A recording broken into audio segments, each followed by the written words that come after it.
A hidden treasure containing gold and silver that is valued at more than $60 million today. The only problem is, the ciphers revealing its location are practically unsolvable. To this day, there are people actively searching for the legendary stash. Is the fortune out there somewhere, waiting to be discovered? Or is it all a hoax? You're listening to Truth vs. Tales, the podcast where we put some of history's most influential and controversial events under the magnifying glass, in an attempt to decide if the official story is in fact the truth, or if it's a tale someone would like us to believe. Today, we will be discussing the Beale Papers. But first, I would like to introduce a partner of our show, Dubby Energy. They are your typical energy drink company. Their powders that you mix with as much or as little water as you want contain no sugar, no artificial colors, no dyes or calories, and they're keto friendly. All of this while providing enhanced focus and concentration without the jitters or crashes that come with most energy drinks. They have tons of different flavors like Push and Punch and Galaxy Grenade, just to name a few. They also have a starter sampler pack, so you can try 3 of their flavors, and it comes with a Dubby shaker bottle. Right now, that sampler pack is only $18.49, and you can get an additional 10% off by entering promo code TALESPODCAST at checkout. That's TALES podcast for 10% off at Dubby Energy. Do yourself a favor, grab some Dubby, and support the show at the same time. I'll put a link to their website in the description of this episode. Now back to the show. As stated in the intro, this episode will be on the Beale Papers. Before we discuss the theories surrounding this topic, let's first lay out the official story. In the early 1800s, Thomas Jefferson Beale, along with 29 other Virginians, ventured into the Western Plains, which was currently held by Spain, on a hunting expedition. After a multi-year trip, the group of 30 men set up camp in the Spanish province of Santa Fe, an area which is now part of Colorado and northern New Mexico. It was here that one of the men noticed a glimmer on the mountainside. That glimmer ran the length of the mountain like a vein. When this was pointed out to Thomas Beale, he knew what they were seeing was a sign of precious metals, and he wanted to extract it all. Remember, this was happening in the early 1800s, so their mining and collecting methods were rudimentary at best. When the men did finally extract the gold and silver from the mountainside, they began worrying about bandits and natives that may want to take the treasure and the mine for themselves. They felt the only safe place to store their fortune was back in their home state of Virginia. So they loaded up a cart with their treasure, and Beale was elected to transport it back to Virginia. When he arrived, he selected a location in the mountains in Bedford County, Virginia, and buried the load of treasure. He soon embarked on a trip to return to the Western Plains, where the other men had continued to mine the precious metals. Beale made it back to his men and loaded up with more treasure to take back to Virginia. After safely making it to Virginia and burying the second load, Beale set out to retrieve a third load. However, it was a long and dangerous journey, and Beale began to worry that he may not survive another trip to the west and back. Fearing that he would never be able to reclaim his hidden loot, Thomas Beale wrote 3 ciphers. The first cipher held the location where Beale hid the treasure. The second described the contents of the stash, and the third named the members of the group, along with a relative that their share should be given to if they did not survive the journey. He then locked the 3 ciphers inside a steel box and gave the box to trusted Lynchburg innkeeper Robert Morris. However, the key needed to decode the ciphers was not in the box. Beale said it was given to someone else in order to ensure Morris did not double-cross them and take the loot for himself. Thomas instructed Morris to open the box only if he or one of the other miners did not return within 10 years. And then he left to return to the mine in Santa Fe. 10 years came and went with no sign of Beale or any of the other men. Morris then actually waited another 13 years before opening the box to reveal the 3 ciphers. But Morris had a problem. Just as Beale had said, the key to decode the ciphers was not included in the box, and the person whom Beale had given it to never showed up. Unable to make any sense of the ciphers, Morris gave them to an unknown wealthy friend.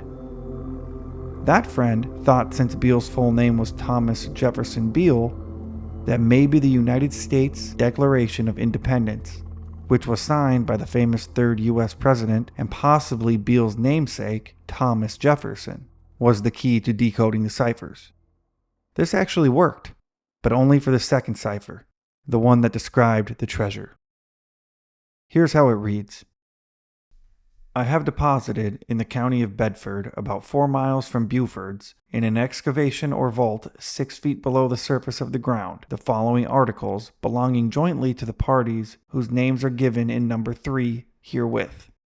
The first deposit consisted of 1,014 pounds of gold and 3,812 pounds of silver, deposited November 1819. The second was made December 1821 and consisted of 1,907 pounds of gold and 1,288 pounds of silver. Also, jewels obtained in St. Louis in exchange for silver for safe transportation and valued at $13,000. The above is securely packed in iron pots with iron covers. The vault is roughly lined with stone, and the vessels rest on solid stone and are covered with others. Paper number 1 describes the exact locality of the vault, so that no difficulty will be had finding it. However, the Declaration of Independence did not work as the key for the first or third ciphers. So, as exciting as it is to decode the second cipher, there was also a sense of hopelessness, since there was still no way to read the ciphers which would reveal the location of the stash and who the shares of it should be given to. That is currently where we stand today. There have been numerous attempts to decode the 2 remaining Beale papers, as they have come to be called. Even the NSA has attempted to decode the mysterious ciphers, but to no avail. Without the first cipher being solved, there is no telling where in Bedford County the stash is. But this has not stopped hundreds of people from combing Bedford County, Virginia, looking for any sign of the famous treasure. However, to this day, it has never been located. This has led to several theories as to why that is.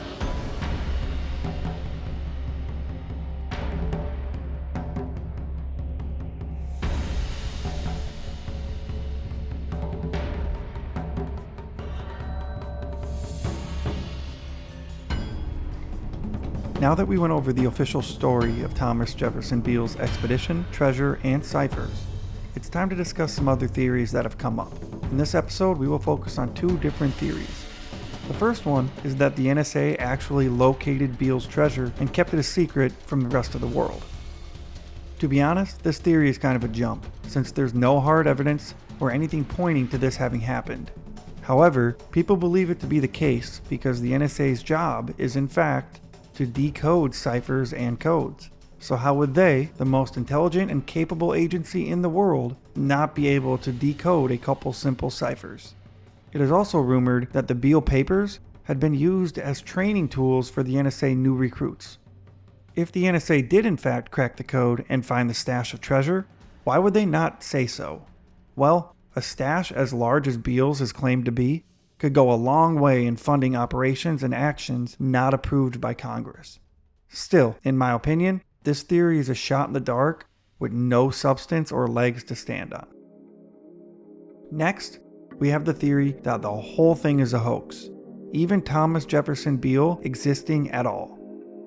In order for Thomas Beale to have ventured into the uncharted West, extract modern-day millions in precious metals, bury his stash, and proceed to write his ciphers, he needs to have, in fact, existed. The 1810 U.S. Census records show that there are 2 people named Thomas Beale, one in Connecticut and one in New Hampshire. However, the population schedules from the 1810 census are completely missing from 7 states, 1 territory, the District of Columbia, and 18 counties in Virginia. But there was no Thomas J. Beale.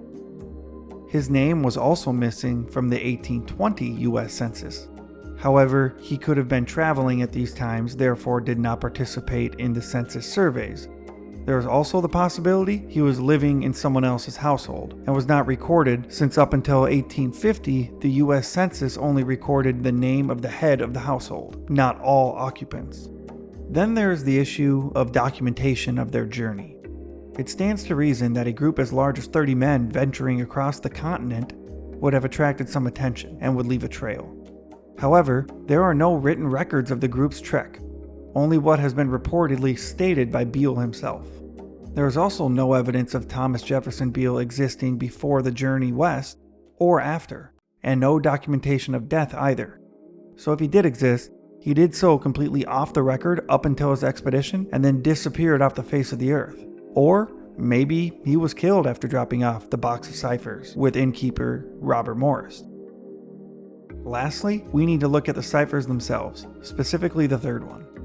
If you remember, the first cipher supposedly reveals exactly where the stash is hidden. The second, which has been decoded, describes the contents of the treasure. And the third states all the members of the expedition, along with next of kin for each member to give their share to if they did not make it home. However, the third cipher is only 618 digits long. If you divide that by the 30 members of the expedition, they each get 20.6 digits. That is not very much, considering you would need the name of the member, their hometown, and next of kin. For example, just stating Thomas J. Beale, Bedford County, Virginia, would take 33 digits, and that's without a next of kin. Due to this, some say it's not possible that the cipher holds all the information claimed. If he was going through the trouble of writing these ciphers, it doesn't make sense that he would skip out on identifying information needed to ensure the loot ends up in the correct hands. For this reason, many people think the entire story is a hoax. But if that's the case, who created the story and why?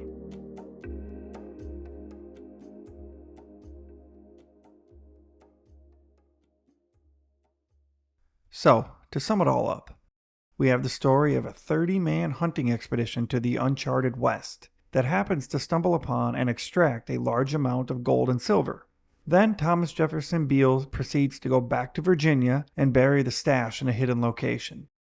Not wanting it to become lost, Beale writes 3 ciphers that when decoded state where the treasure is, the contents of the stash, and the members of the expedition, along with next of kin in case they did not survive the journey.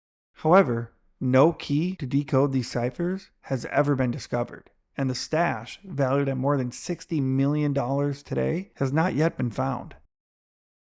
Then on the other hand, there's the theory that the NSA actually decoded the ciphers and located the treasure but did not make it public. That way, they can fund actions and operations without congressional approval or funding. And of course, we have the theory that Thomas Jefferson Beale never even existed, and the entire story is one giant hoax, which means there is no treasure waiting to be found. So when it comes to the story of Thomas Jefferson Beale and the Beale Papers, we may never know which is the truth and which is the tale.